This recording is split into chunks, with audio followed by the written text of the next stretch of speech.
يلا يا خليل. ما بقتش احب ابا ولا عايز حد يشوفني، من كتر الاكتئاب شكلي ما مخوفني.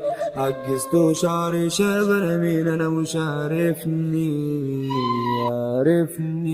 ما بقتش احب ابا ولا عايز حد يشوفني، من كتر الاكتئاب شكلي ما مخوفني. عجزت وشعري شاب، انا مين انا مش عارفني.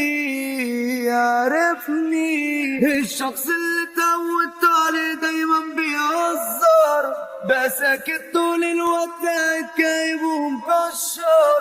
انا في ايام بالكم انا من جوا متدمر. ما تدمعيش قدامهم يا عادي، وما تحرجنيش وبلاش قدامهم تكسر في ايدي، علشان ما في